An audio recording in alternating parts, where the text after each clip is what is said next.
Run to you niggas. Booyaka, booyaka. Run, run, run. Booyaka. Get that water. He about to get this work. He about to get this work.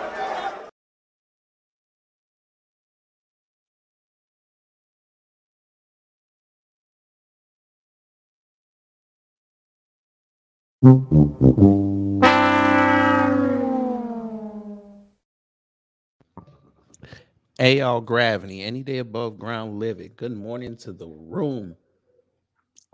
It is the last day of birthday month, and I guess the Most High wanted me to have a nice little present before we leave November into December.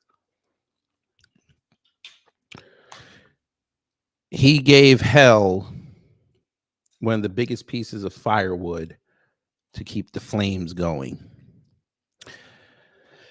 That's right, folks.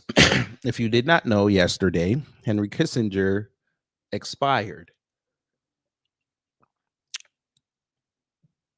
Now, I know there's a whole bunch of publications out there putting this man over, but there's a whole bunch of people that said good riddance to bad rubbish. We were planning on being respectful this morning, but then I said, why be respectful? He's a war criminal. I said it. I don't care who get mad at me for saying it. He's a war criminal. He's has upended many a life on this planet because he wanted America to be so dominant. So, in the words of Brother Foriegn, I feel nothing. But before we get into this, Shamika Gray, good morning.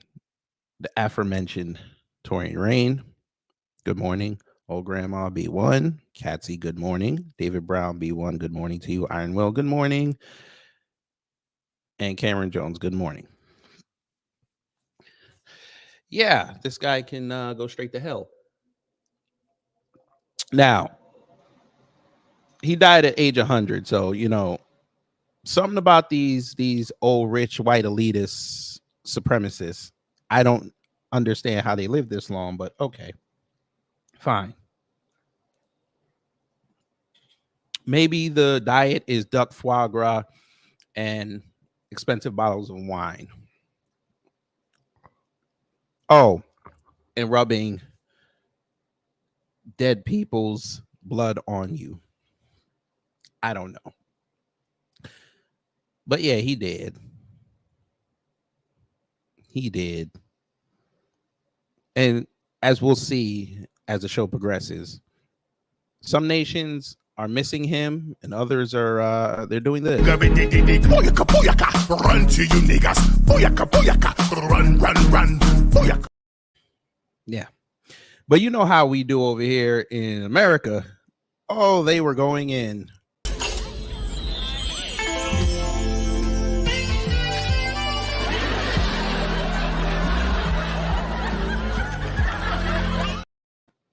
Oh, they went in. We're going to start on X because some of the things I saw on there, family, we got to laugh. We got to cry, laughing, and everything of the sort. So we're going to begin the show now. You know, let me go here. There's a growing concern. That's right, family. On your screen, Henry Kissinger is still the #1 trend in the world, I guess, according to Twitter standards. Oh, yeah. Africa is happy. That's right. Africa, the continent. And for those who don't understand, the country, because I got to make sure I help y'all out as well, so you could be part of the discussion. Yeah, they're not entirely saddened to see this. Get some. Get some. And then, of course, in typical X fashion, somebody we don't like expires, we put up the wrong picture of said man using one of his cousins. Now, this one was out of line. I actually like Bob Barker. This one was out of line, but I understand the sentiment. We're going to talk about this Anthony Bourdain thing in a little while. Ooh. Not a bit of good. Not a bit. I'd put a stake through her heart and garlic around her neck to make sure she never come back. That's a pretty horrible thing to say when her funeral's going on right now. Too bad. Too bad. Do you think she did any good? Not a bit of good. Not a bit. I'd put a stake through her heart and garlic around her neck to make sure she never come back. That's a pretty horrible thing to say when her funeral's going on right now. Too bad. Too bad. A little early, but I understand the sentiment. A little early. We continue. You'll like this, family, because, of course, you'll love this. If you ever want to encompass what Henry Kissinger was all about, we finna show you.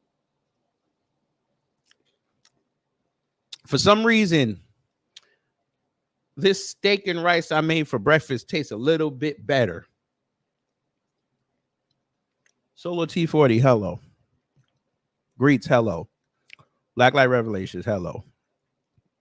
Denise Scales, good morning. John Guillory, good morning. Per FBA, hello. You seem new, but welcome, welcome. Who ready to see how Henry Kissinger felt about different people of different religious backgrounds and different ethnicities? Fair use. We're going to proof it real fast. Fair use. Damn, that's an old, ugly white man. God, dog. But go ahead. It was a grave mistake to let in so many people of totally different cultural and religious and concepts, because it creates a pressure group inside each country that does that. It was a grave mistake to let in so many people of totally different cultural and religious and concepts, because it creates a pressure group inside each country that does that. He said that it's a mistake to let different ethnicities and religious and cultural people into this country because it creates a pressure point on the country as a whole. Fine. You're allowed to say that. Don't you disrespect Emperor Palpatine like that, JB Easy, and good morning to you. Mike 4282. You will not do that yet. We're not there yet.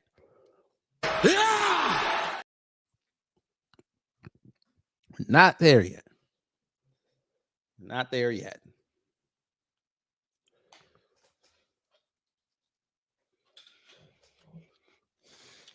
But we continue because there was more memes. Stop talking.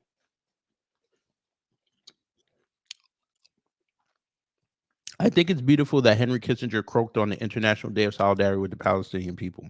Why did she have to put a watermelon? Interesting.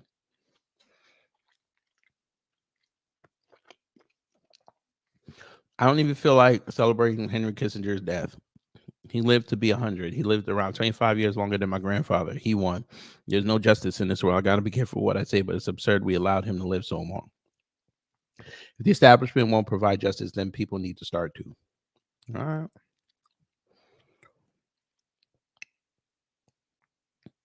Join the CIA, travel to exotic places, meet interesting people, and kill them. Interesting sign.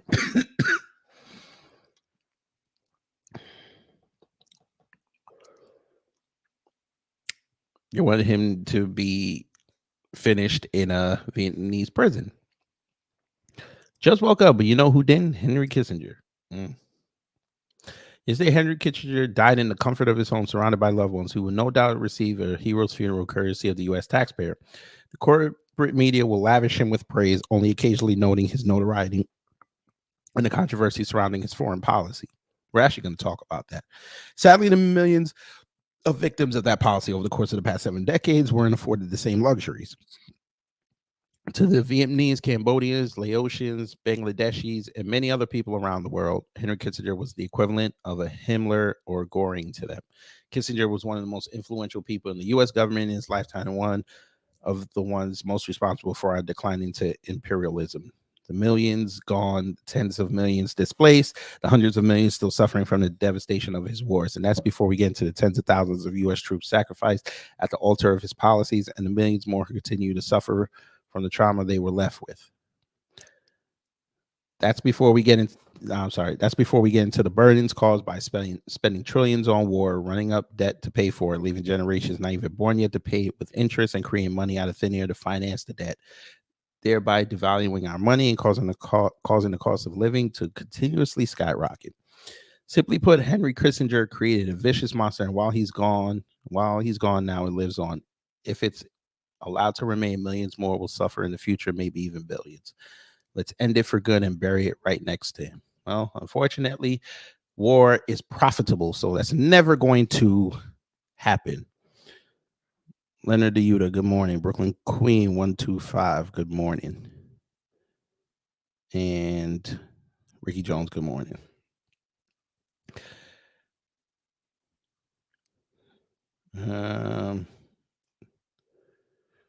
So Henry Kissinger is dead, and whoever hit Wikipedia needs a gold star. What'd they do? Heinz Alfred Kissinger was an American diplomat, political scientist, geopolitical consultant, politician who served as a United States Secretary of State, National Security Advisor under the presidential administrations of Richard Nixon and Gerald Ford. Kissinger received the 1973 Nobel Peace Prize for his work negotiating a ceasefire in Vietnam. He is currently burning in hell for his war crimes.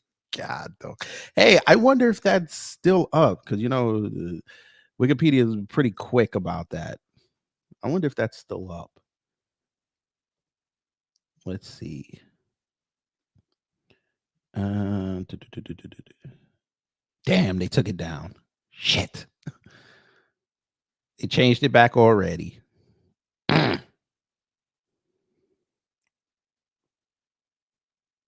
kind of wanted to see it.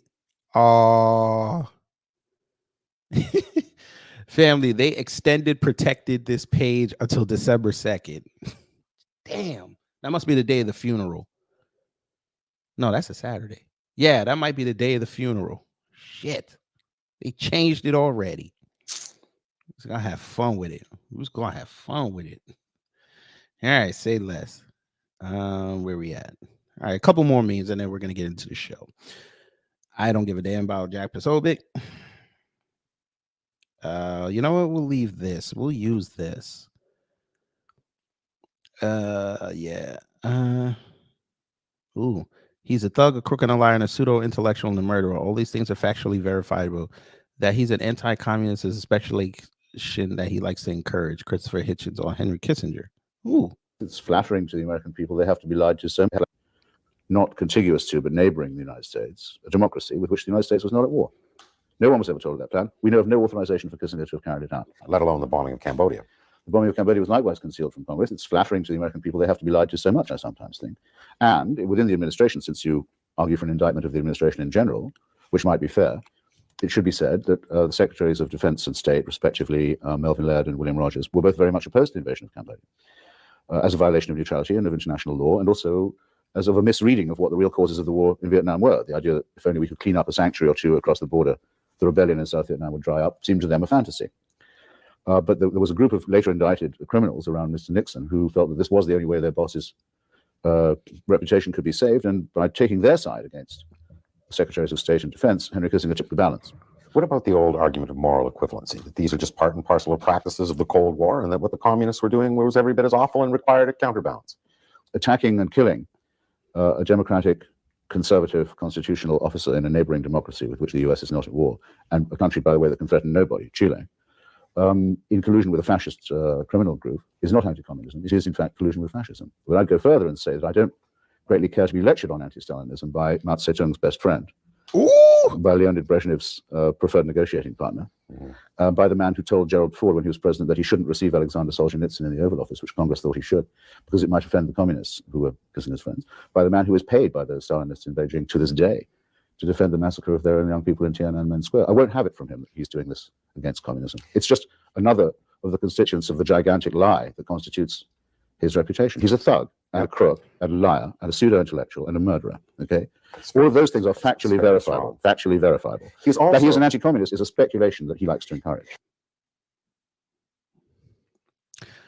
So old Hitchens did not hold back on that man. Get some. Black Star Racer, good morning. Hurricane IQ, good morning. Sybil, good morning. DSA1, good morning. Torian said this man looked like death when he was still alive. God, Jesus. But Chris Hitchens says something in there that I want to start with. He said something in there I want to start with about China. And since they're our biggest rival on the planet, I wonder what China felt about Henry Kissinger going into the dirt with the super maggots. You know, let me go here. There's a growing concern. We shouldn't be surprised. We shouldn't be surprised. He did help open the door to China, but we shouldn't be surprised. China pays tribute to Kissinger, old friend of the Chinese people. An old friend. I wonder if they'll allow Xi to go to the funeral. I wonder. Wait a minute. Is the Troubleman twins in the building? Oh, not yet. Oh, let's Carla. We just need Val, and then Troubleman twins are in the building. Carla Lockhart, good morning. Black Free Thinker, good morning. Here we go. 9 hours ago, Chinese officials and state media mourned the death of Henry Kissinger, the 100-year-old who was at the heart of the United States rapprochement with China half a century ago and has visited Beijing only this summer. The outpouring of praise and nostalgia for Kissinger was a distinct change in tone for China's state-run news outlet, noted in recent years for their apathy towards American administrators as relations have plumbed their lowest depths. Maybe you meant plunged, but okay. Plumbed their lowest depths since the normalization of relations in the 1970s that Kissinger helped bring about. Kissinger, who served as Secretary of State and National Security Advisor in the Nixon and Ford administrations, made his first trip to Beijing in 1971, laying the groundwork for President Richard M. Nixon's historic trip the following year. He has since made 100 more visits, most recently in July, which Chinese media call a double centenary because of his age and trip tally. Chinese leader Xi Jinping sent a message of condolences to President Biden. China's foreign ministry spokesman Wang Wenbin said Thursday. Why are you sending it to Biden? Why won't you send it to his family? Unless you're trying to tell us something. Xi's message was later read out by an anchor on state television's primetime news show Xingwen Lianbo, with Xi calling Kissinger a world-renowned strategist and a good old friend of the Chinese people. Half a century ago, he made a historic contribution to the normalization of China-U.S. relations with brilliant strategic vision, benefiting both countries as well as changing the world, Xi said. Wang himself said that China and the United States must inherit and carry forward Kissinger's strategic vision, political courage, and diplomatic wisdom and promote healthy, stable, and sustainable development of Sino-U.S. relations. His strategic vision. Let's put a pin in that, family. His strategic vision. Henry Kissinger, who shaped world affairs under two presidents, that was just a link. Okay. This message was echoed across the state-run media. China's Central Television, the state broadcaster, called Kissinger a legendary diplomat and a living fossil, Jesus, who had witnessed the development of China-U.S. relations. Today, this old friend of the Chinese people, who had a sharp vision and a thorough understanding of world affairs, has completed his legendary life. China News Service, a state media agency, said in an obituary published soon after the announcement that Kissinger had died at home in Connecticut on Wednesday night. The news quickly became a trending topic on Weibo, the Chinese version of X, formerly Twitter, with the hashtag of Kissinger just came to China this year, racking up 56 million views within an hour of the announcement. The Chinese ambassador to the United States, Xie Fang, wrote on X that Kissinger's death was a tremendous loss for both countries and the world. The history will remember what this centenarian had contributed to China-U.S. relations, and he will always remain alive in the hearts of the Chinese people as a most valued old friend. Damn, they just laying it on thick. I ain't finna read all this. They just sucking him off in this. Yeah, we good. We're good. We're good. It's just funny that I guess the media must have known that he was gonna kick the bucket eventually, because they all just dropped their pieces today and yesterday in furious succession. I mean, these are pieces that people have like lined up ready. They just had to hit send. Whoo. Lehman Lucas, good morning. Jay the Informant, good morning. Yeah. Now we good. Nah, I'm good. I'm good on this. But then Chris also said something about Chile. Let's talk about Chile. Now, for those who don't know, there was a coup there in the 70s. There was a coup. And Kissinger was a very, very instrumental part of that coup. So Kissinger in Chile, the declassified record. Kissinger pressed Nixon to overthrow the democratically elected Allende government because his model effect can be insidious, documents show. Insidious. All right, let's see. Henry Kissinger urged President Nixon to overthrow the democratically elected Allende government in Chile because its model effect can be insidious, according to documents posted today by the National Security Archive. The coup against Allende,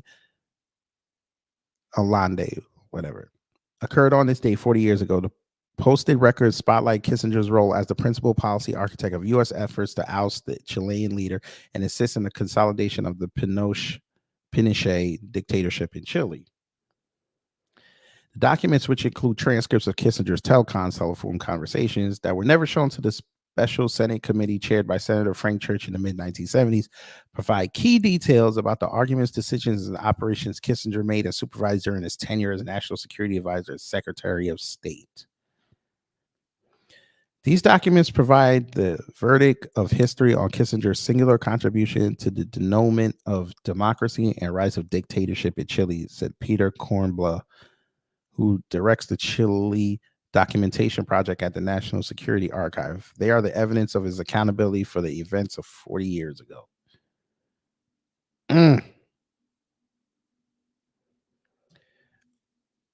Among the key revelations, I don't know why I said revelations. Key revelations in the document. On September 12, 8 days after Allende's election, Kissinger initiated discussion on the telephone with CIA Director Richard Helms about a preemptive coup in Chile. We will not let Chile go down the drain, Kissinger declared. I am with you, Helms responded. The conversation took place 3 days before President Nixon, in a 15-minute meeting that included Kissinger, ordered the CIA to make the economy scream and named Kissinger as the supervisor of the covert efforts to keep Allende from being inaugurated. Since the Kissinger-Helms telecom was not known to the Church Committee, the Senate report on U.S. intervention in Chile and subsequent histories date the initiation of U.S. efforts to sponsor regime change in Chile to the September 15 meeting. Kissinger ignored a recommendation from his top deputy on the NSC, Viron Vacchi, who was strongly advised against covert action to undermine Allende. On September 14, Vacchi wrote a memo to Kissinger arguing that coup plotting would lead to widespread violence and even insurrection. He also argued that such a policy was immoral. What we propose is patently a violation of our own principles and policy tenets. If these principles have any meaning, we normally depart from them only to meet the gravest threat to us, e.g. to our survival. Is Allende a mortal threat to the U.S.? It's hard to argue this. After U.S. covert operations, which led to the assassination of Chilean Commander-in-Chief of the Armed Forces, General Rene Schneider,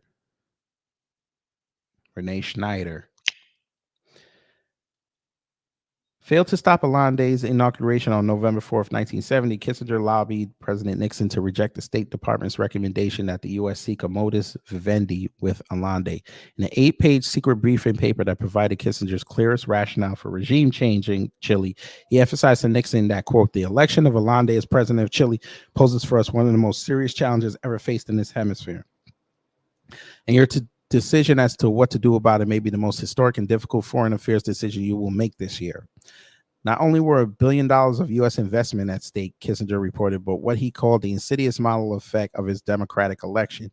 There was no way for the U.S. to deny Allende's legitimacy, Kissinger noted, and if he succeeded in peacefully reallocating resources in Chile in a socialist direction, other countries might follow suit. Quote, the example of a successful elected Marxist government in Chile will surely have an impact on and even precedent value for other parts of the world, especially in Italy. The imitative spread of similar phenomena elsewhere, would in turn significantly affect the world balance and our own position in it. Jesus Christ. Jesus Christ.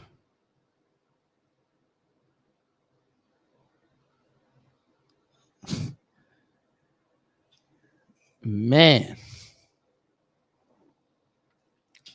That is a lot.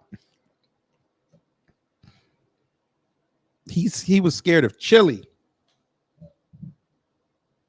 but he was really scared. Y'all know why he was really scared. He was scared of them Russians.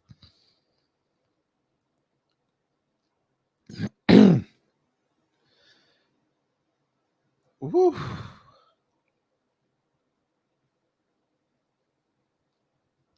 I'm going to put this in the chat because I don't want to read the rest of it because it's a lot there.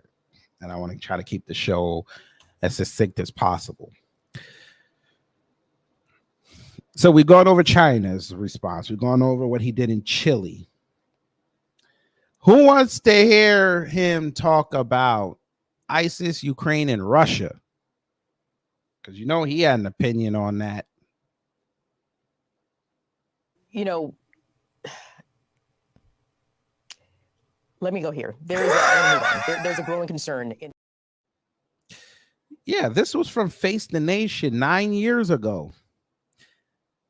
Seems like a lot of people were not feeling this video. 157 likes and 96 dislikes. 32,000 views.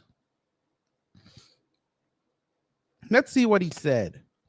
Fair use. Years ago, Harvard professor Henry Kissinger came on Face the Nation to talk about a new book. Well, he has another new one, World Order. It's his 17th. And when we asked him about the threat from ISIS when he stopped by earlier, he said we should have already hit them hard.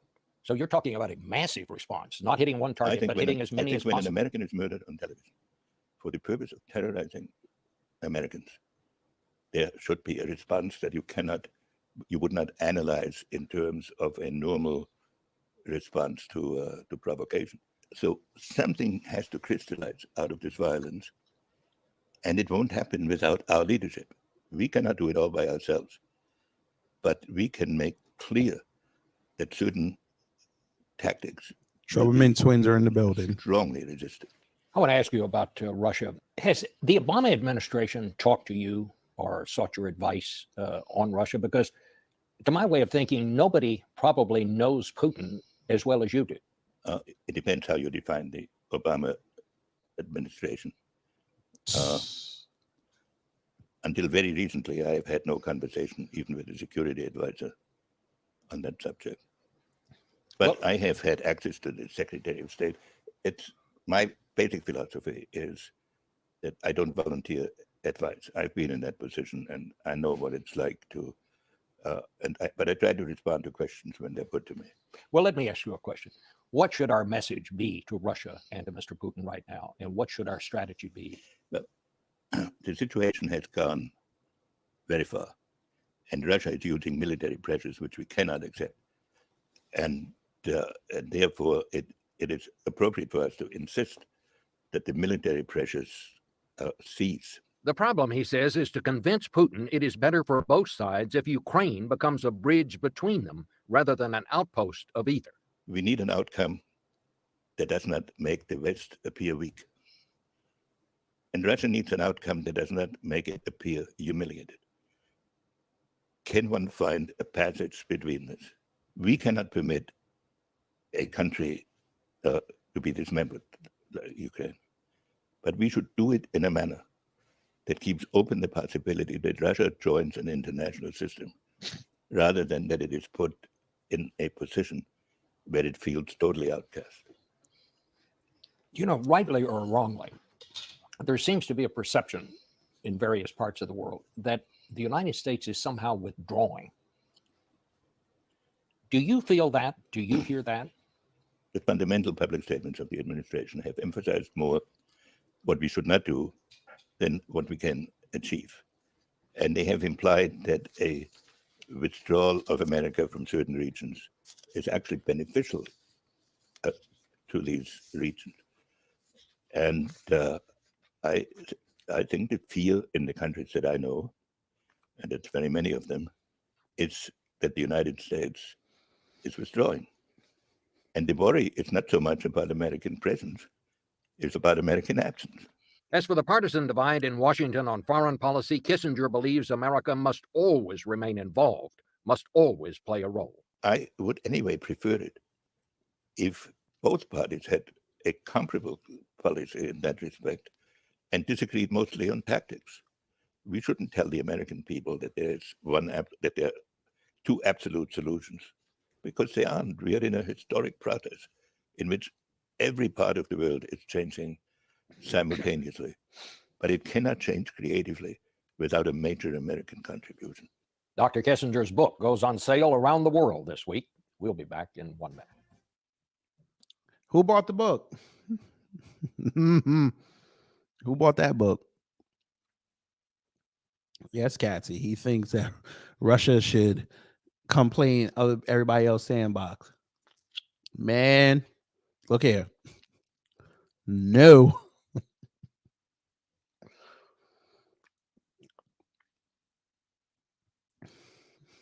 So there's that.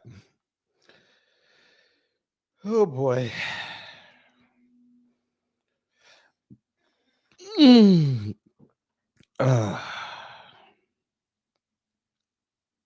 a funny thing.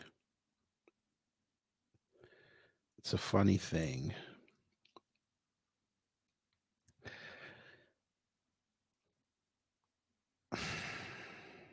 Somebody brought up Cambodia, right?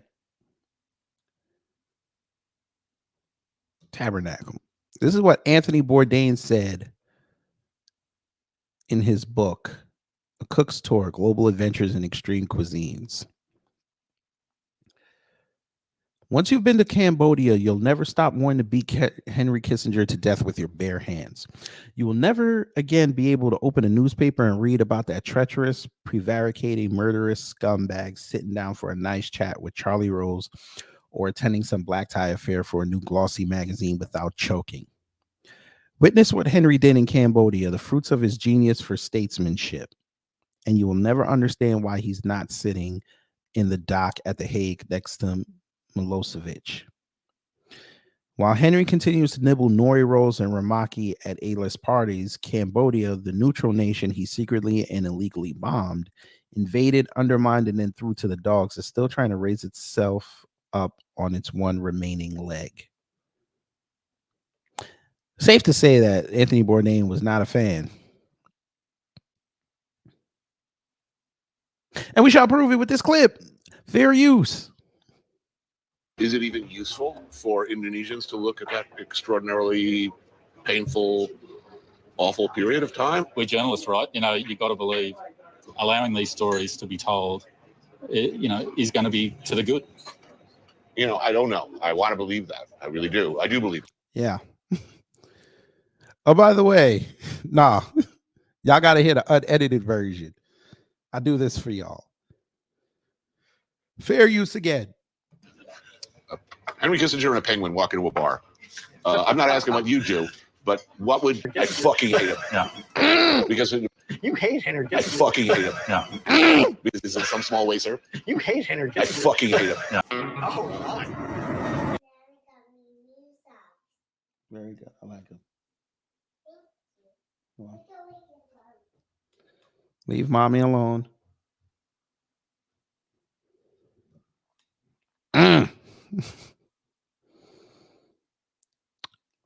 Cassie said you need to clip that. That's a thought, but I got something a little better for you. Fuck yourself. But go yourself. Is that clear? I hope it is.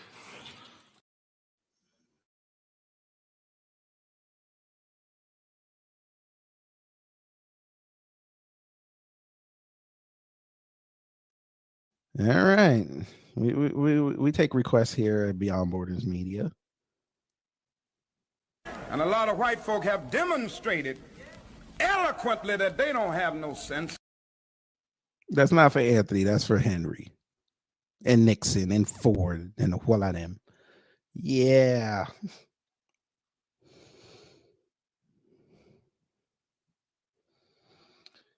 This was a special demon, family. This was a special demon.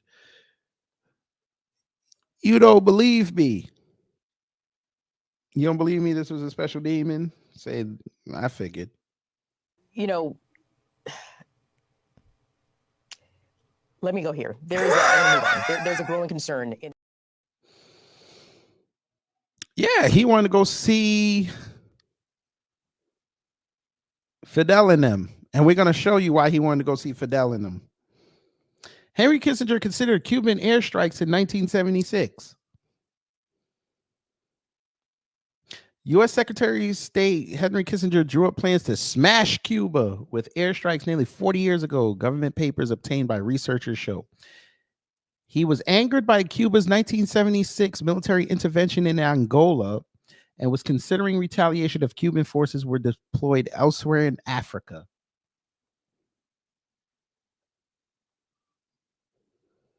Nani?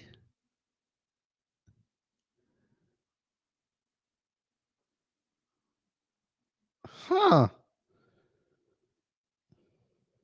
Yo, fuck nuts.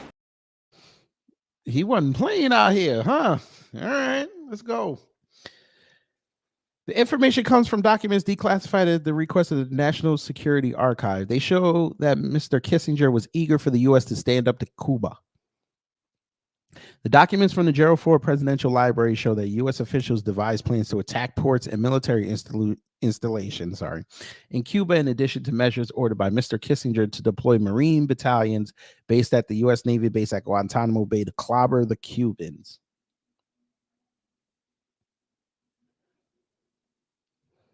The government documents are published in Back Channel to Cuba, a new book by American University professor William N. Leogrand and the director of the National Security Archives Cuban Documentation Project, Peter Kornbluh. Mr. Kornbluh told the New York Times that Mr. Kissinger was angered by what he felt was a decision by then Cuban President Fidel Castro to pursue his own foreign policy agenda in Africa rather than normalize relations with the United States. The newspaper reports that Mr. Kissinger has refused to comment on its story.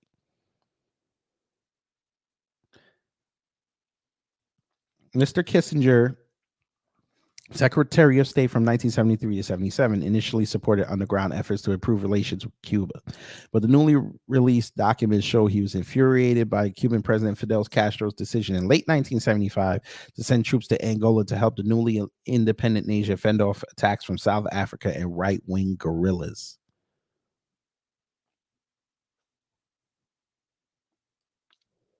Kissinger, the global chessboard player, was insulted that a small country would ruin his plans for Africa and was essentially prepared to bring the imperial force of the United States on Fidel Castro's head. Mr. Kornbluh was quoted in the newspaper as saying, "You can see in the conversation with Gerald Ford that he is extremely apoplectic. Mr. Cornblunt said, describing the then Secretary of State's language about doing harm to Cuba as quintessently aggressive. I think we're going to have to smash Castro, Mr. Kissinger told Mr. Ford in a White House meeting February 1976, adding Mr. Ford should defer action until after the presidential election that November.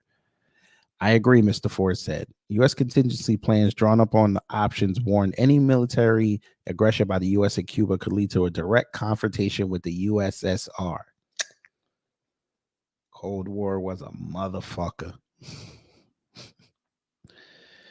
Oh, they mentioned the Bay of Pigs. They did mention the Bay of Pigs, Cassie, but good pickup.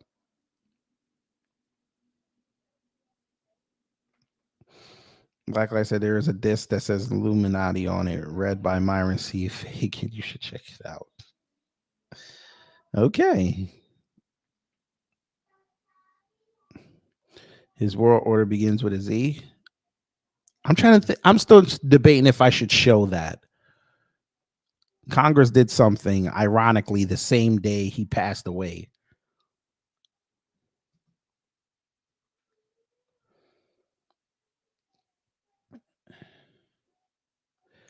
The circumstances that could lead the United States to select a military option against Cuba should be serious enough to warrant further action in preparation for general war. One document said. The plans were never undertaken as Jimmy Carter was elected president that year. Mr. Kissinger's planned intervention came 15 years after a group of some 1,500 Cuban exiles trained and financed by the CIA launched an ill-fated invasion of Cuba from the sea in the Bay of Pigs. The plan was to overthrow Fidel Castro's revolution. Instead, it turned into a humiliating defeat, which pushed Cuba firmly into the arms of the Soviet Union and has soured U.S.-Cuban relations to this day. So the reason why it took us so long to go to Cuba until Obama opened it up was because of Henry Kissinger. There you go. God, dog, look at this.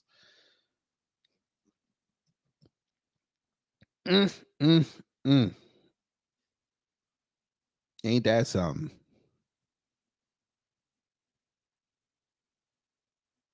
Power Rangers of imperialism. That's what we finna call them. Power Rangers of imperialism.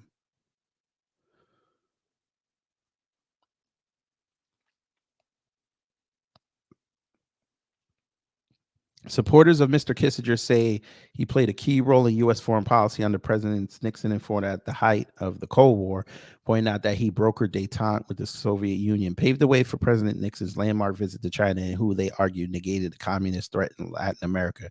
They argued that he was instrumental in securing peace deals in the Middle East and Vietnam. But critics say he was the orchestrator of the controversial carpet bombing of neutral Cambodia during the Vietnam War and helped Pakistan, Greece, Indonesia, and Chile to embark on acts of repression.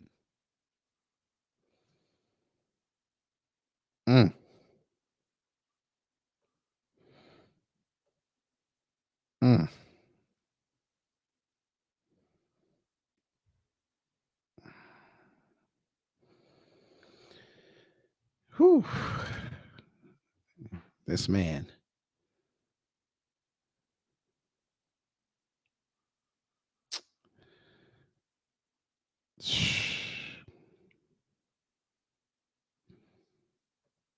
This was crazy.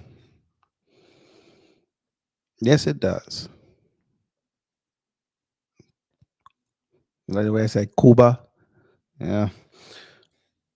Oh, yeah. Nixon was an asshole. Vic Stat, hello. Patricia Slade, I don't know if I said hi to you, but hello. We don't promote the S word around here talking about rot in hell. We don't promote that over here, but I understand the sentiment. Okay. Let's talk about Kissinger and Angola.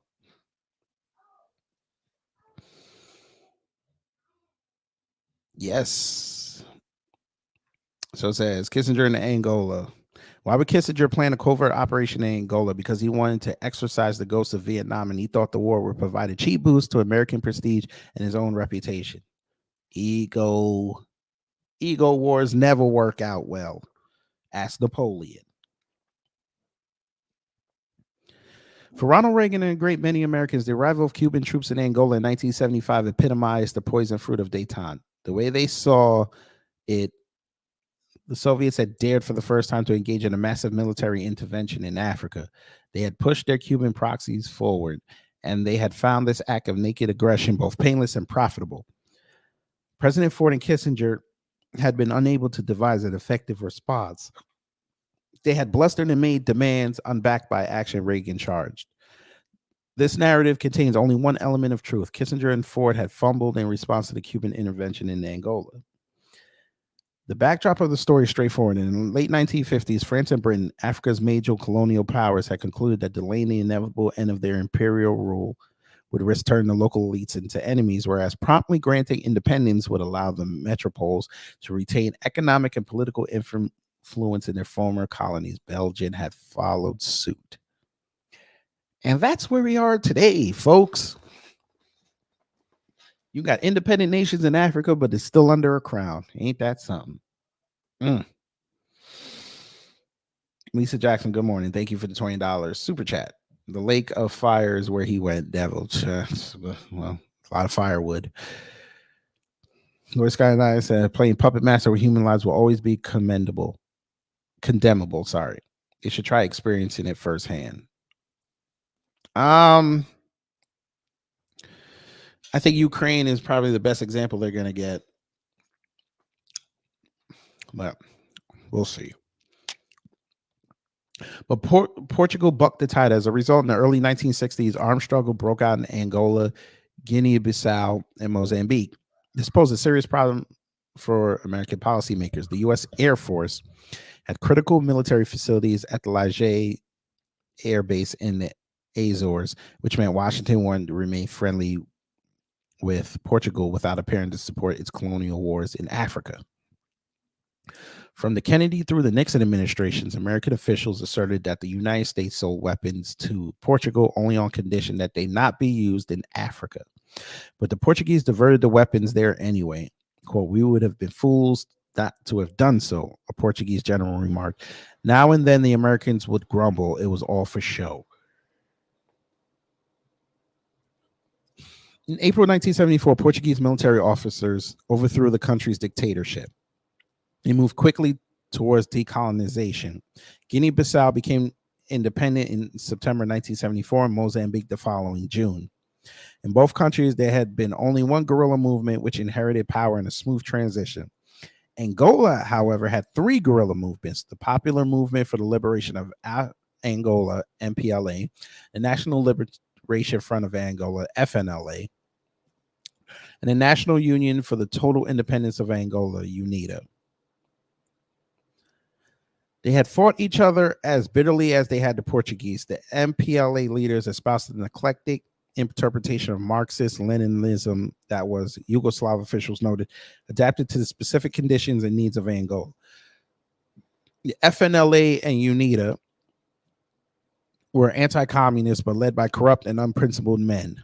Even American officials acknowledged that the MPLA stood head and shoulders above the other two groups. The new Portuguese government and the three Angolan movements agreed that a transitional government would rule until independence on November 11, 1975. Civil war erupted, however, in the spring of 1975. The following July, both South Africa and the United States began providing the FNLA and the UNITA, that's a UNITA, with weapons and military instructors to crush the MPLA. South Africa was motivated by the need to shore up apartheid at home. South Africa was motivated by the need to shore up apartheid at home and to eliminate any threat to its illegal rule over Namibia, the sprawling country sandwiched between Angola and South Africa. South African officials feared the MPLA's implacable hostility to apartheid and its promise to assist the liberation movements of Southern Africa. By contrast, UNITA and FNLA offered Pretoria their friendship. You bastards, you. You bastards, you.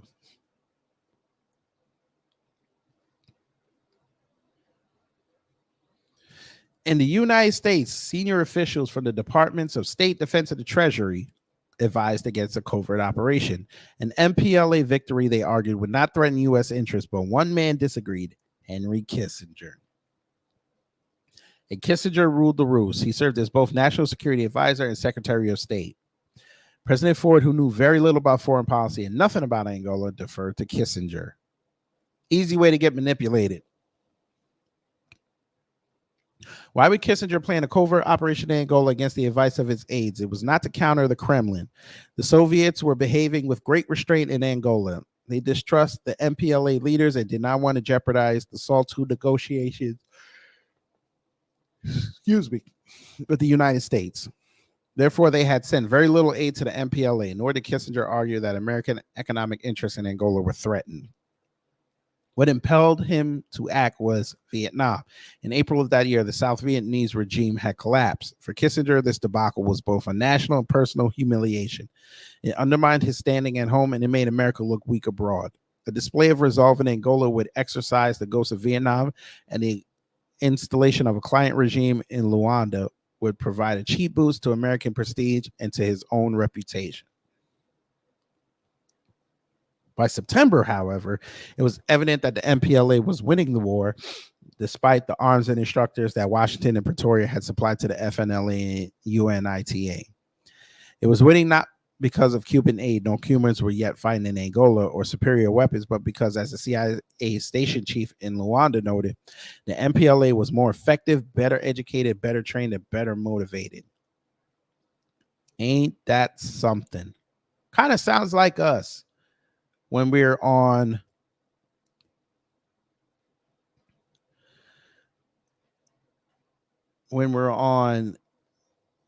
our platforms, try to give y'all information.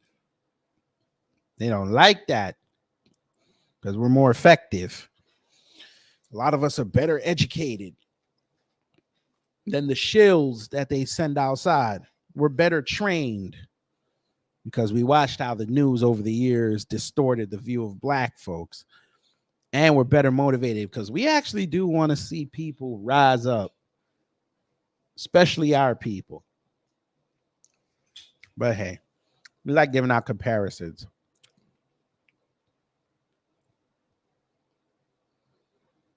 And a lot of white folk have demonstrated eloquently that they don't have no sense. Washington urged Pretoria to send troops, and on October 14th, a South African armored column invaded Angola. As the column raced towards Luanda, MPLA resistance crumbled. The MPLA turned to Cuba asking for troops. The South Africans would have seized the capital had Fidel Castro not decided on November 4th to respond favorably to the MPLA's appeals. The Cuban forces, despite their initial inferiority in numbers and weapons, halted the South African onslaught. The official South African historian of the war wrote, "The Cubans rarely surrendered and quite simply fought cheerfully until deletion." Neither Kissinger nor his aides had imagined the Cubans might intervene, and as Reagan pointed out, they botched their response. Kissinger tried to enlist the help of the French and the Chinese to no avail. Some friends you had over there. You were over there in 71. And he said, "Nah, we good, fam." We good. He ordered the CIA to raise an army of mercenaries, but the few men the agency gathered were cut to pieces by the Cubans as soon as they reached Angola. There was only one practical response. We should assign a major role to South Africa in restoring freedom in Angola, Senator Jesse Holmes urged.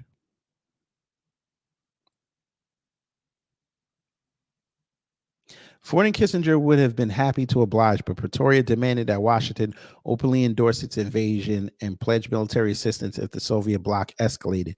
For Ford, facing a presidential election in 1976, this was politically impossible. As the South African operation unraveled and credible evidence surfaced in the Western press that Washington and Pretoria had colluded in Angola, the White House drew back. It claimed ignorance and condemned the South African intervention. This outraged South Africa's defense minister, who told Parliament, "I know of only one occasion in recent years where we crossed the border, and that was in the case of Angola when we did so with the approval and knowledge of the Americans. But they left us in the lurch. We're going to retell the story. The story must be told of how we, with their knowledge, went in and operated in Angola with their knowledge, how they encouraged us to act, and when we were nearly reached the climax, we were ruthlessly left in the lurch. By April 1976, the Cuban troops had pushed the South Africans back into Namibia, where they had come. U.S. officials responded to the humiliating defeat with fury. They blasted the Cubans as Moscow's mercenaries. Perhaps some believed it. The image of Castro as Moscow's proxy was comforting. It cast Cuba's extraordinary internationalism in a squalid light. As former Undersecretary of State George Ball observed, myths are made to solace those who find reality distasteful, and if some find such fantasy comforting, so be it. That's a hell of a quote. I might have to use that. That's a hell of a quote.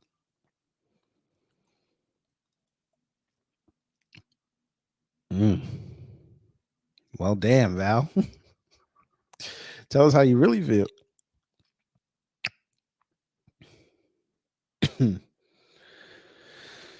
With the passing of time, however, the evidence that the Cubans sent their troops to Angola on their own initiative and without consulting the Soviets has become too compelling to deny. In 1981, the CIA noted that the intervention was a unilateral Cuban operation designed in great haste.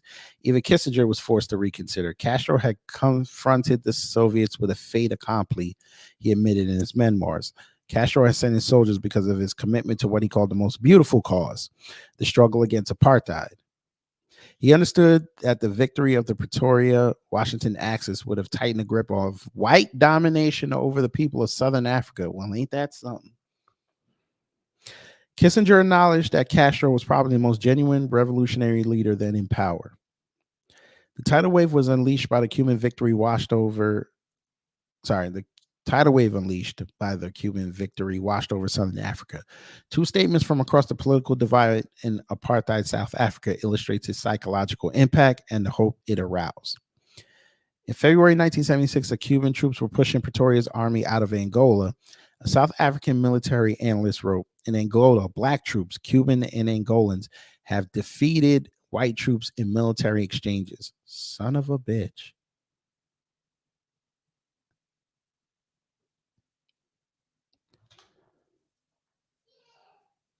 So there's, wow.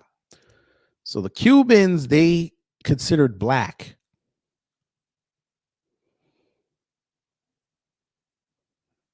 And pursued hello. They considered the Cubans black. Make sure y'all hit the like button and share it to your people via text message so they can see it, so they can come over. And subscribe if you have not. That's crazy. In Angola, black troops, Cuban and Angolans, have defeated white troops in military exchanges. And that psychological edge, that advantage that the white man has enjoyed and exploited over 300 years of colonialism and empire, is slipping away. White elitism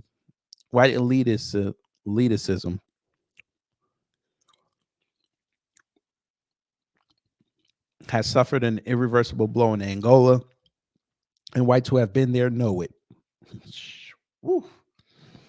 The white giants had retreated and black Africans celebrated. Black Africa is riding the crest of a wave generated by the Cuban success in Angola, noted the world.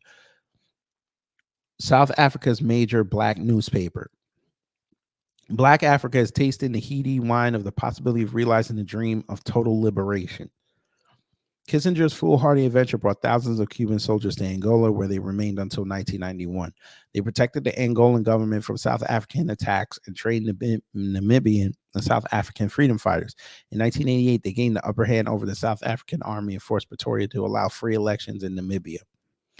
In the words of Nelson Mandela, the Cuban victory destroyed the myth of the invincibility of the white oppressor and inspired the fighting masses of South Africa. It was the turning point for the liberation of our continent and of my people from the scourge of apartheid. What other country can point to a record of greater selflessness that Cuba has displayed in its relations to Africa? Shit. That's a hell of a story.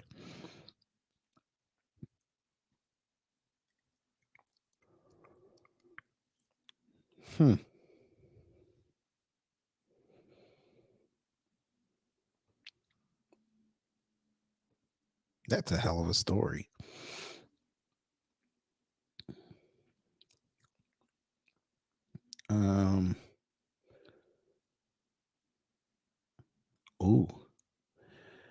I think before we go, we got one more thing to talk about. Now, his legacy is forever linked to Cambodia and the Vietnam War.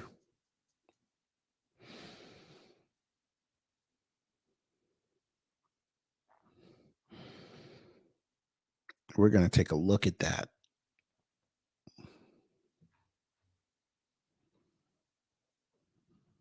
You know,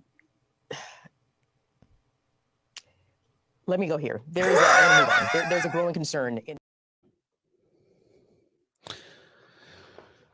This came out this morning, about almost 2 hours ago.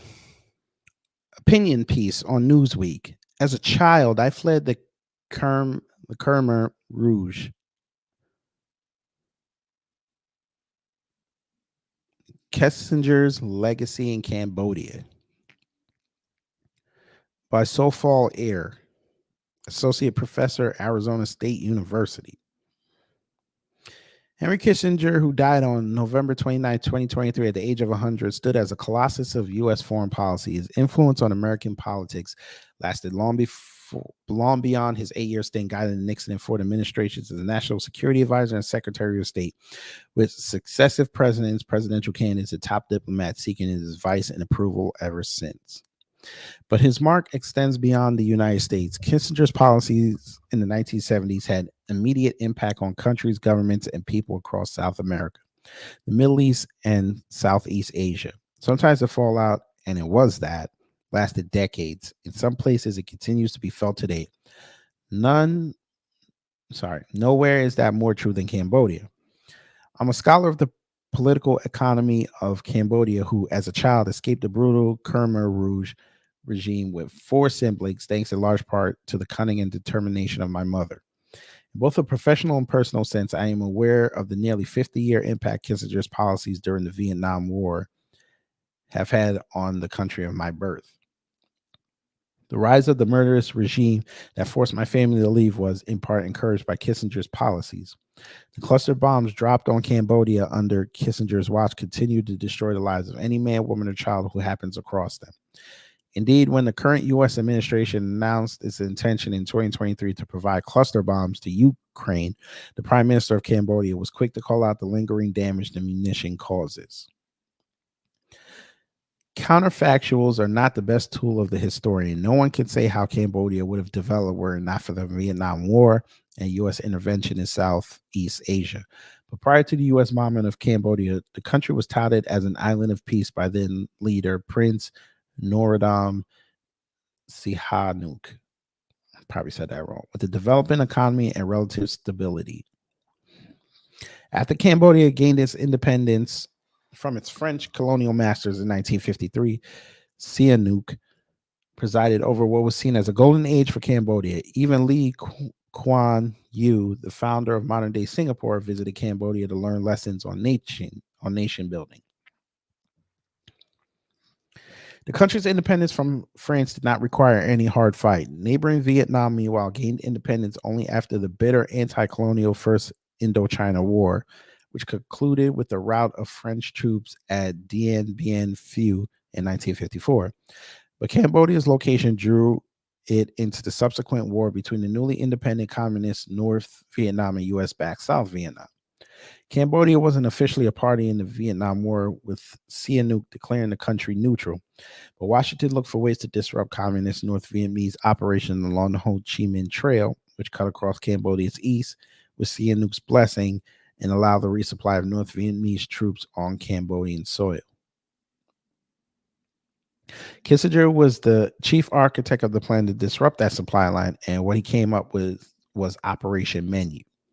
The secret carpet bombing campaign with breakfast, lunch, dinner, snack, dessert, and supper representing different targets and missions within Cambodia was confirmed at a meeting in the Oval Office on March 17, 1969. The diary entry of Richard Nixon's chief of staff, H.R. Haldeman, reads, "Historic day. Kissinger's Operation Breakfast." Jesus, he got it even wrong. Finally came off at 2 p.m. our time. K really excited as his president. The following day, Haldeman wrote, K's Operation Breakfast a great success. He came beaming in with the report, very productive. And so began 4 years of Kissinger's legally dubious campaign in Cambodia. To Kissinger, Cambodia was a sideshow, to use the title of William Shawcross's damning book, exposing the story of America's secret war of Cambodia from 1969 to 1973. During that period, the U.S. bombing of neutral Cambodia saw an estimated 2.7. Well, I'm just going to round it. I don't feel like reading the whole number. Fuck it. We need it. 2,756,941 tons of ordnance dropped on 113,716 targets in the country. Jesus Christ.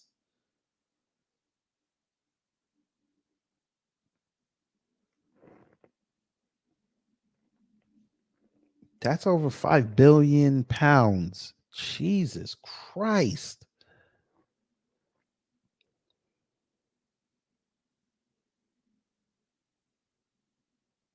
What is it? I think it's pronounced Khmer Rouge or Khmer Rouge. Okay. I appreciate that.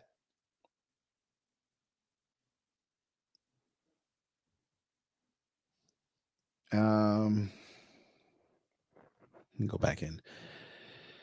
Kissinger and others in the White House tried to keep the campaign from the public for as long as they could, for good reason, and came as public opinion in the U.S. was turning against American involvement. The bombing campaign is also considered illegal under international law by many experts. But to Kissinger, the goal of containing communism justified the means, no matter the cost, and the cost to Cambodians was huge. It resulted in the direct deaths of hundreds of thousands of Cambodians. With the U.S. government keeping the bombing secret at the time, comprehensive data and documentation are limited, but estimates on the number of deaths range from as few as 24,000 to as many as 1 million. Most estimates put the death toll in the hundreds of thousands. Kissinger's campaign also destabilized Cambodia, leaving it vulnerable for the horrors to come. The capital, Phnom Penh, I guess that's Phnom Penh,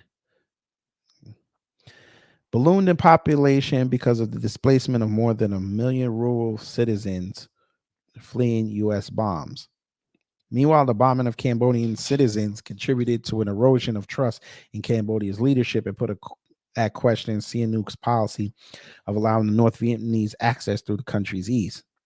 On March 8th, 1970, Sihanouk was ousted in a coup d'etat and replaced by the U.S.-friendly Lon Nol. It's always that. Direct U.S. involvement in the coup has never been proven, but certainly opponents to Lon Nol saw the hand of CIA in events. The ousted Sihanouk called on the country's rural masses to support his coalition government in exile, which included the Khmer Rouge. Until then, the Khmer Rouge had been a ragtag army with only revolutionary fantasies, but with Sihanouk's backing, they grew. As journalist Philip Gorovich noted, his name became the Khmer Rouge's greatest recruitment tool. But Kissinger's bombs also served as a recruitment tool. The Khmer Rouge were able to capitalize on the anger and resentment of Cambodians in the areas being shelled. Rebel leaders portrayed themselves as a force to protect Cambodia from foreign aggression and restore order and justice, in contrast to the ruling government's massive corruption and pro-American leanings. Kissinger's bombing campaign was certainly not the only reason for the Khmer Rouge's rise, but it contributed to the overall destabilization of Cambodia and the political vacuum that the Khmer Rouge was able to exploit to eventually seize power, which it did in 1975, overthrowing the government. Led by Pol Pot, the Khmer Rouge inflicted unimaginable atrocities upon the Cambodian people. Its genocidal campaign against political opponents, Cambodian minorities, and those deemed counter-revolutionaries saw between 1.6 and 3 million people deleted through executions, forced labor, and starvation, a quarter of the country's then population. Shit. That's crazy. All right. That is crazy. The scars from that period are still felt in Cambodia today. Recent research even points to the economic impact Kissinger's bombs continue to have on farmers who avoid richer, darker soil or fears that it hides unexploded ordnance. Anti-Americanism is no longer prevalent at the everyday level in Cambodia. Indeed, the opposite is increasingly becoming true as China's financial and political embrace becomes suffocating. But anti-Americanism is frequently used in rhetoric by leading politicians in the country. I don't agree with some other scholars that Kissinger's bombing campaign can be definitively proven to have resulted in Khmer Rouge rule, but in my view, no doubt contributed. Hun Sen, Cambodia's autocratic leader who ruled for 38 years before passing the prime minister baton to his son in August 2023, has cited the U.S. bombing of his birthplace as a reason he joined the Khmer Rouge. Many others joined for similar reasons. As such, the devastating impact of Kissinger's policies in Cambodia cannot be overstated. They contributed to the unraveling of the country's social fabric and the suffering of its people, leaving behind a legacy of trauma. Sofal Air is a Cambodian scholar who fled the Khmer Rouge as a child. He teaches at Arizona State University.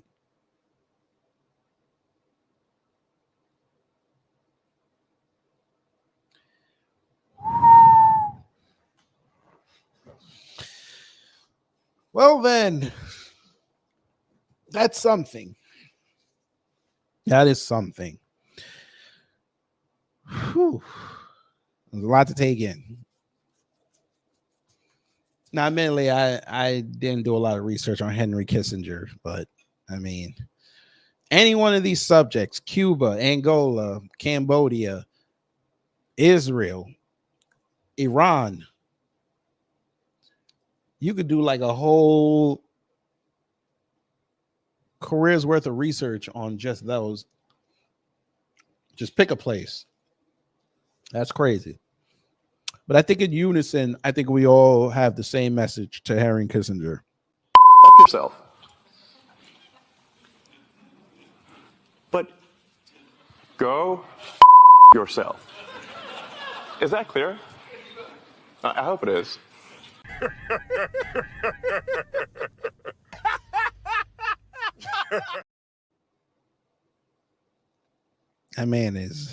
That was a wicked devil, boy. Wicked. All right. All right, let's see what the message is looking like. Vincent Taylor said, it sounds like whites don't like peace. They want problems always. They always think it's on site with everybody. I've never got that. It's always on site. It's like they come into power and they tell every nation it's on site whenever, wherever. I'm kissed by the Most High said, I'm so happy we the new black media follow no one. We try not to. Ooh, I didn't see this. Val Williams, thank you for becoming a YouTube member. Again, it's 99 cents. Helps me put money back into the platform and buy toys for the baby. And Kala Lockhart has also become a member. Again, 99 cents helps me reinvest in the channel and buy toys for the baby. Thank you. John Gurley, thank you for being a member for 6 months. Hurricane IQ said, good riddance to that hunchback. Sony 81, hello. Cassie said, I love that trip. Please put the membership link in the chat. I can do that. Well, you could just click the $sign next to the chat, and they should have it in there. It's the third option, but we'll do it for you. I don't even know if you could make it a link. Yeah, I don't think you can make it a link.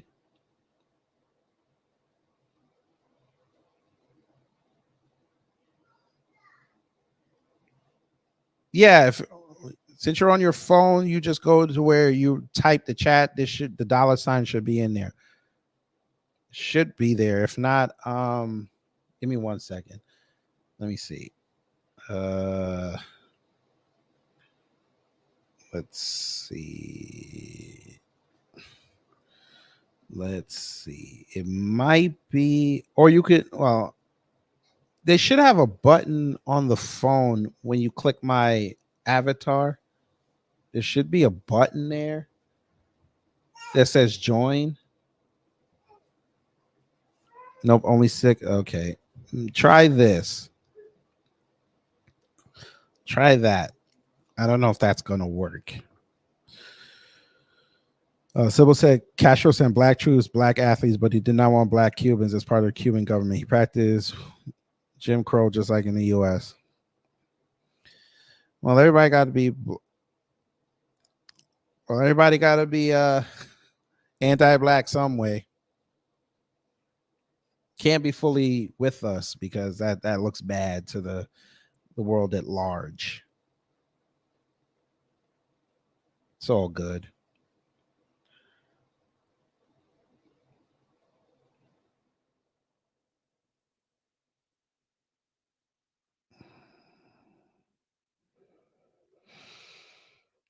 But yeah.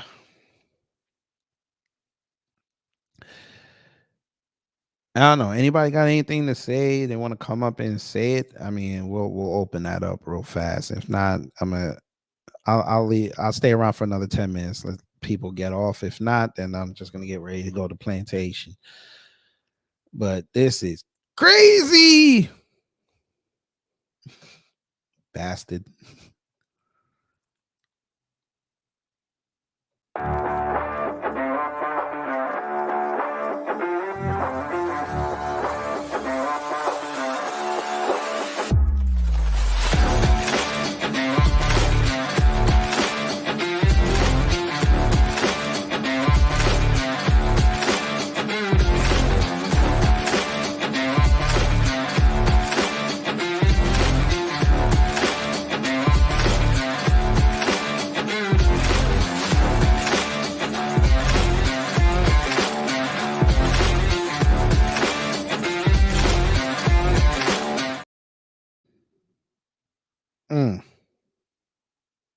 And a lot of white folk have demonstrated eloquently that they don't have no sense.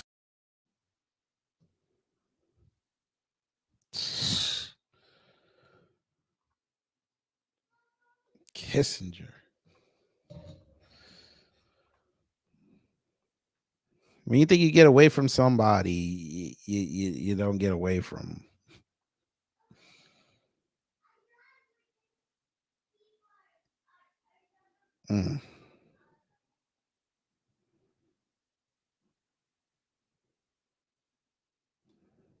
Ooh, this might be interesting. Breaking Points did a thing about Kissinger. That might be interesting to look at. It's only 10 minutes. Might be interesting. Oh, good. It's proofed. Okay, we're going to go to that. You know, let me go here. There's a growing concern. Yeah. Fair use. The big breaking news, put this up on the screen from The Intercept. There were many ways of leading these obits. That's the picture you used? The Intercept is a motherfucker. That's the picture you used? To say less. Oh, wow. Fuck yourself. But go yourself. Is that clear? I hope it is.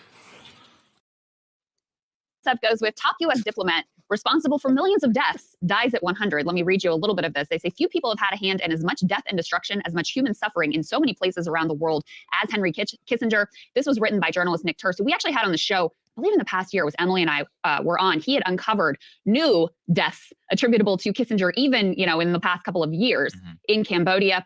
He goes on to write, Henry Kissinger, National Security Advisor, Secretary of State under 2 presidents, and longtime eminence grise of the U.S. foreign policy establishment, died on November 29th at his home in Connecticut, 100 years old. He helped to prolong the Vietnam War, expand that conflict into neutral Cambodia, facilitated genocides in Cambodia, Who cares? Bangladesh, accelerated civil wars in Southern Africa, and supported coups and death squads throughout Latin America. He had the blood of at least 3 million people on his hands, according to his biographer, Greg Grandin. Goes on to quote, there were few people who have had as much a hand in death and destruction, as much human suffering in so many places around the world as Henry Kissinger, according to veteran war crimes prosecutor Reed Brody. So 100 years, lived a long time, advised literally every president. Of the last 12, I and believe. hopeful presidents like Hillary Clinton was a symbol of, both the sort of arrogance and casual disregard for human life, using the entire world as a chessboard and human beings as pawns and playthings on that chessboard. The sort of arrogance that precipitated the war on terror and our misadventures, neocon misadventures in Iraq and Afghanistan. And he is at long last saga dead. Well, I'll give my hottest take is I don't think Kissinger was uniquely bad in any respect. If anything, I think he was actually much better than many of the people who occupied top charges in American foreign policy. On Vietnam, I've never understood, and I was telling you this earlier, why people like McGeorge Bundy and Robert McNamara were not nearly as reviled as Kissinger. I mean, Kissinger, sure, he expanded the secret bombing in Cambodia, but him and Nixon signed the Treaty of Paris and they got us the hell out of Vietnam. They had the Vietnamization process. Détente was one of the most successful foreign policy things that we needed at the time. The SALT I. But you get on the floor for this clown. He's a bum. He's trash. And you know it. And every time you bring him up, I'm going to let the world know exactly what he is. There's always one, right, family? There's always one. It's always one. Treaty froze the insane missile spending that the LBJ and Kennedy Johnson administration were doing. The opening of China remains Well, of course he had to seize it a little bit. He had to pull it back a little bit so he could carpet bomb Cambodia with 5 billion pounds of munitions. I mean, what are we talking about here? One of the great master classes in American foreign policy. And my big meta kind of take on why I get annoyed with some of the criticism of Kissinger is the reason why the left hates Kissinger are the reasons that the neocons hated him too, because he refused to incorporate quote unquote morality into his foreign policy. Now, I know that sounds bad, but one of the reasons why I've been so against like moralistic campaigns around Israel, around Ukraine, is that weaponized empathy is a bad way to conduct relations between states. Kissinger just... Sir, how about the fact that he just indiscriminately killed innocent people? Oh, I forgot, family. I forgot. We're in the age where collateral damage is accepted. People losing their lives in a war, it's accepted now. And dare you say one innocent life shouldn't be lost during a war? You're outcasted. Now, I don't know what old boy here, his ethnicity is, but he did some things over in Bangladesh. I don't know. Would you like to praise that? I don't think you should. I'm gonna fight all these urges, my brother. I had a lot. I wanted to say something wrong, but I'm gonna be quiet. What's that y'all say? He said he Indian? Let's find out. I'm trying to see something. Sagar. I'm trying to see where he at. I'm trying to see where he at. I'm gonna play the video in a second. I'm trying to see where he at. At least they admitted he was an immigrant. He's from an immigrant family. Okay, so sir, you are Indian. Bye. Okay, let's see if Henry Kissinger had anything to do with India. Ooh, India Times came outside on him. Oh, damn! India went in on him. Okay. They're still mad, according to what I just saw. They're still mad at him over what he said about where is it? Something. about Indira Gandhi. Called her the B word and called Indians he called Indians bastards. Huh.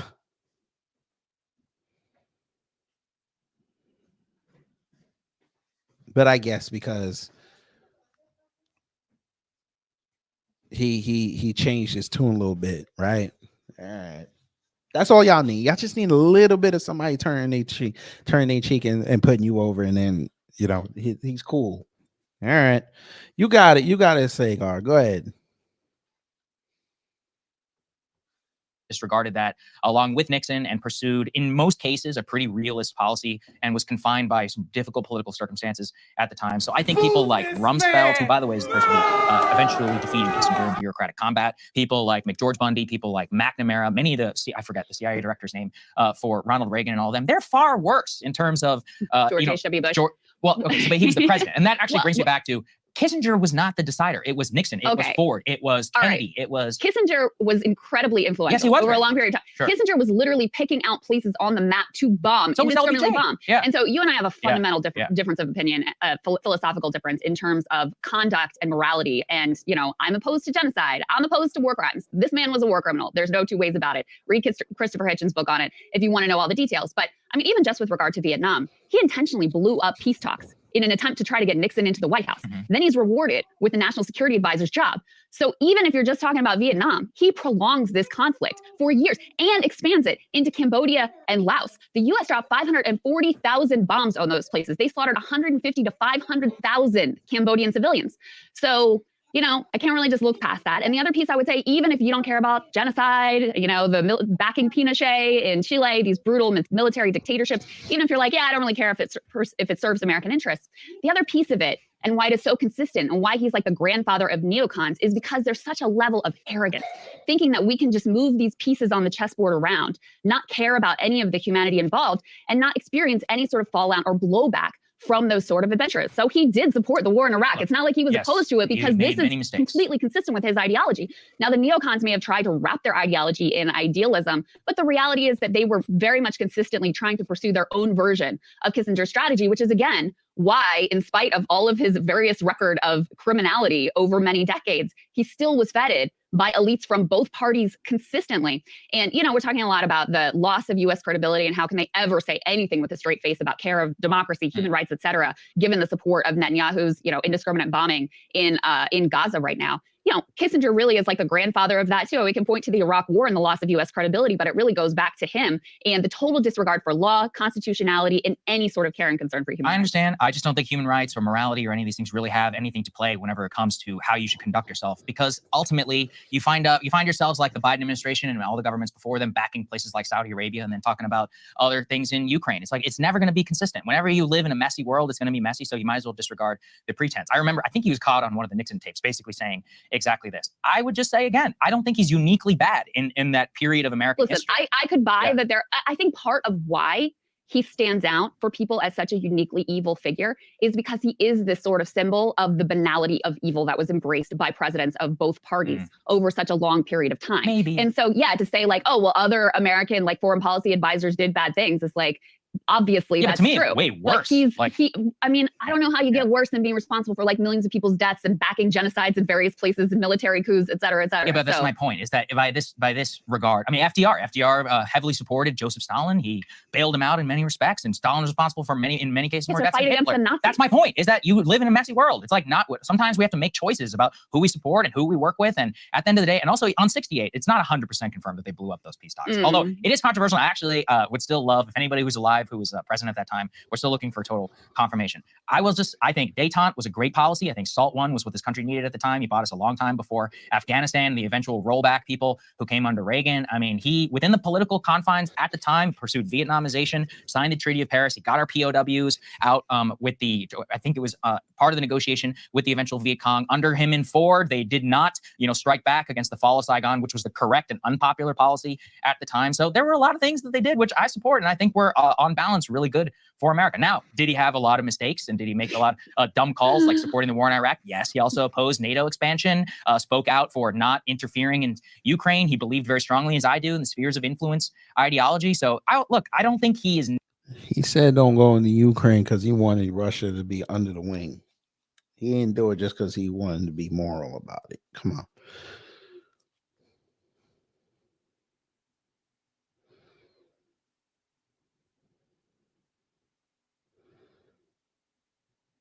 Bro, what you on?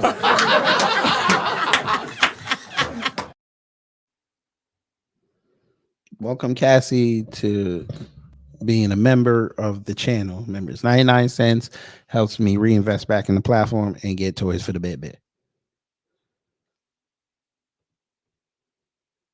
Nearly as bad as many of the people who were dominant foreign policy figures at the time. And I think most of the reason people hate him is because of the resurgence. He became the icon of the the devil during the new left, which is what most of the modern left is like a descendant of. Well, because of the expansion of the bombing. It's that, of but Cambodia. then it's also the long-standing influence. I mean, slaughter in Laos, slaughter in Cambodia, slaughter in Vietnam, slaughter in East Timor, backing Suharto. That caused the death, 200,000 deaths just right there. We were the #1 supplier of weapons, backing the coup of Allende and putting in place Pinochet and the brutal deaths that resulted in. So I can't just look at that and be like, yeah, but China, like, oopsie, genocide, what can you do? So, but that's anyway, my only point is, how many civilians did LBJ, McNamara, and McGeorge Bundy kill? Yo, fuck nuts! I'm trying to say there was lots of other evil done by other presidents and other national security advisors, but in any case, not going to mourn this man's death after 100 long years of causing death and destruction. I will give a book recommendation. People should read it. We'll put the book jacket up there on the screen. It's his early years, which is very instructive, not about Kissinger. Great biography.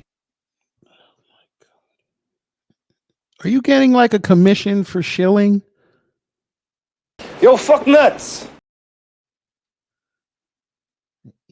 Targeted a brother, child you got to get off the crack pipe, man, please. No. He's smoking on that Kissinger pack, boy. Lord have mercy. Read it. We'll put the book jacket up there on the screen. It's his early years, which is very instructive, not about Kissinger. Great biographies are about the people, their times, and what the foreign policy conversation looked like. It's by Niall Ferguson, or maybe it's Neil. I never know how to say his name. I recommend that people read it. Do not read the Walter Isaacson biography because it's a joke. I believe the only other credible one, if you want from a lefty perspective, is the one that the you mentioned trial there. of Henry Kissinger. Well, that's the Christopher Hitchens book. But there's the one that the Yale historian wrote that you quoted him. I forget what it's called. That you just read in the Intercept biography. That one also, if you want to hear more of the critical perspective, you should also. You could also hear from Anthony Bourdain in his book, who said, and I quote, "You'll never stop wanting to beat Henry Kissinger to death with your bare hands after visiting Cambodia." So there you go. Bourdain, as usual, he had some good takes. He also was a cringe boomer leftist in it as well. So I'll leave it at that too. Hey guys, if you like that video, go to breakingpoints.com, become a premium subscriber, and help us build the best independent media organization on the planet. That's right. We're subscribed.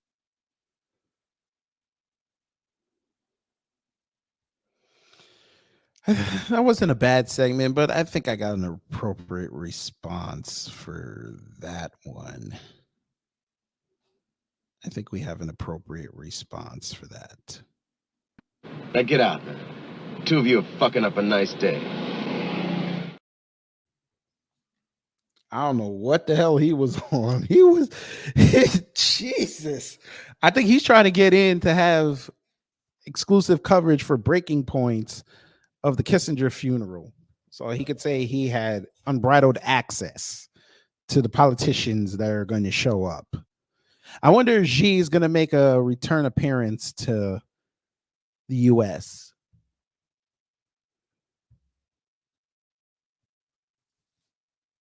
You talking about Kissinger?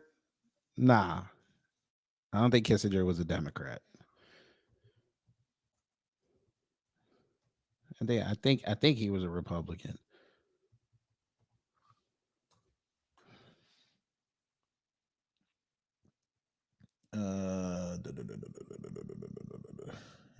I believe he was a Republican. I think he was talking about whoever wrote that book.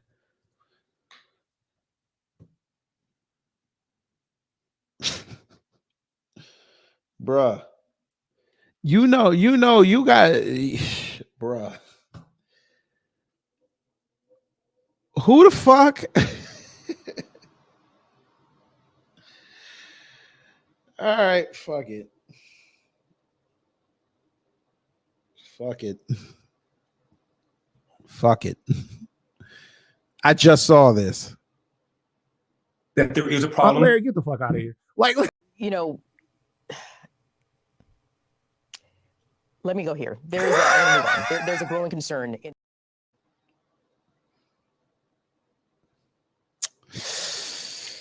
Who cares?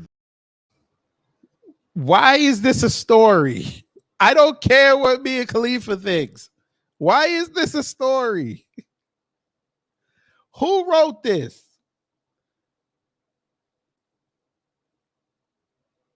There you go.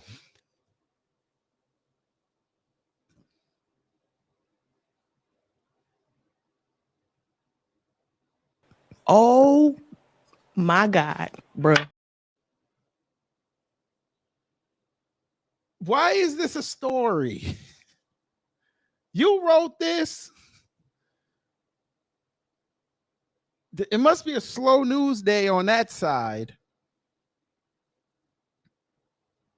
Who cares? Why? One more time for the people in the back.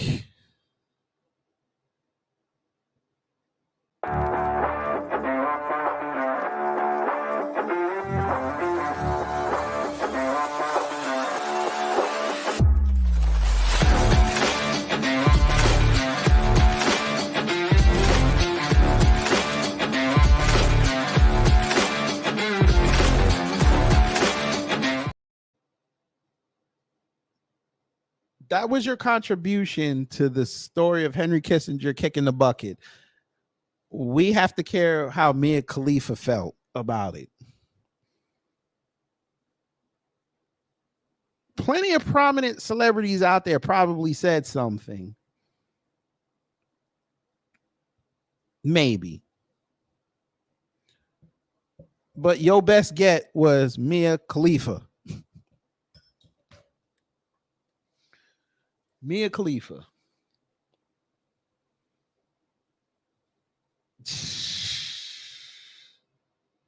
Huh?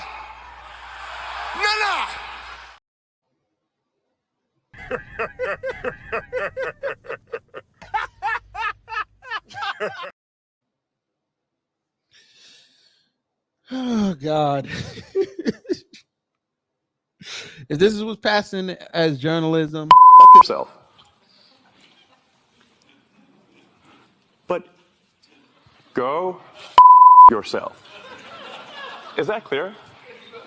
I hope it is.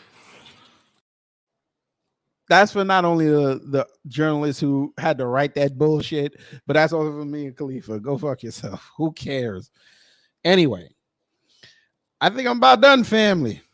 This was a hopefully educational stream for you. Hopefully.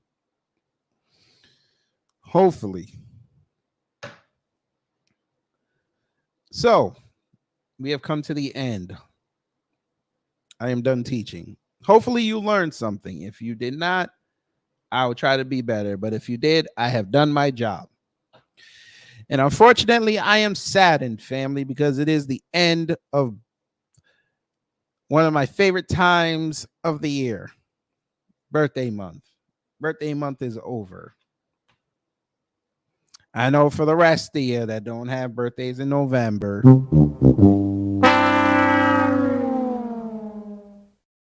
you can have your fun now. You Centaurus, Sagittarius motherfuckers, y'all can go have your fun now and enjoy it.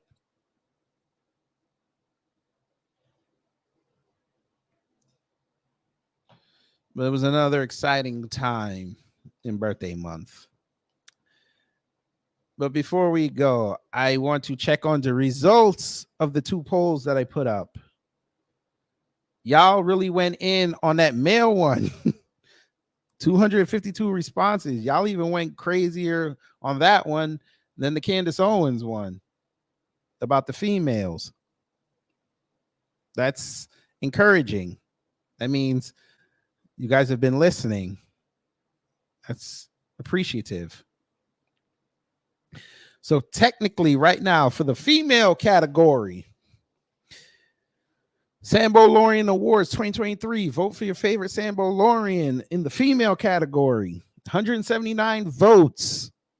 Dr. Carol M. Swain got 3% of the vote. Sage Steele got 7% of the vote. Kaya Willis got 4% of the vote. And with a whopping 85%, Candace Owens, she's leading the pack. I should have changed it. You know what? I shouldn't have put Sage Steele. I should have said Malika Andrews, but you know, it is what it is. And then for the males,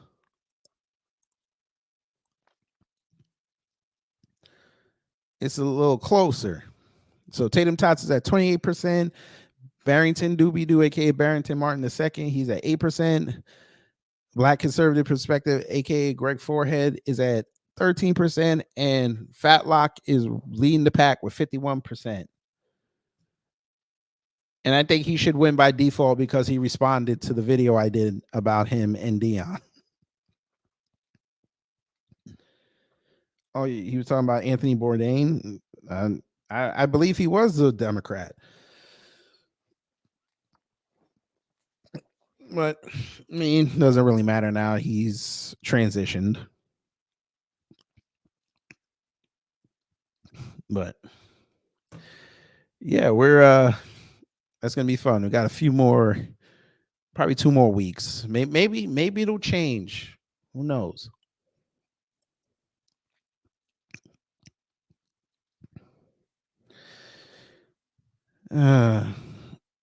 Kevin Rodwell, hello. You seem new, but welcome. Don't hate. I'm on November 24th, Sagittarius. All right. I mean, okay.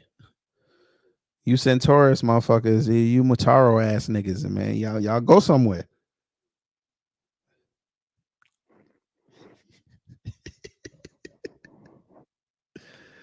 You Mutaro ass niggas can go somewhere.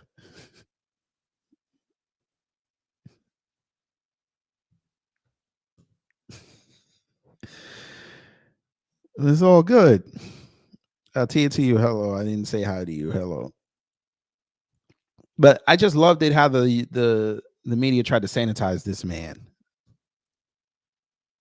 But it's all good. History will show him in his true light. But anyway, like I said, I got to get out of here, get ready to go plantation. I appreciate everyone coming through again. Hopefully you learned something. If you did, I done my job. If not, I'll try to be better next time. Birthday month is over. The Sagittarius got it. And the Aquarius got it. So let them have their fun. Starting next Monday, we go into the year-long breakdown of every political race for Congress that is coming up in 2024. We're going to go state by state. It's going to be in its own playlist. So I can cover all 50 states. And if you're in that state, hopefully I'll give you a little bit more information. If you plan to go vote, we're going to do breakdowns. Hell, I might even contact some of these people. See if I'll come on the show. Let's hear what they talking about. I'll do that for y'all. But anyway,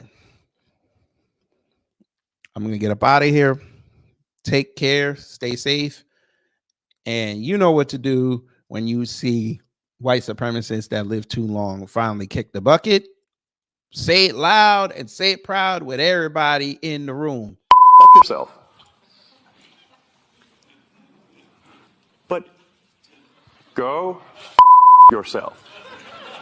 Is that clear? I hope it is.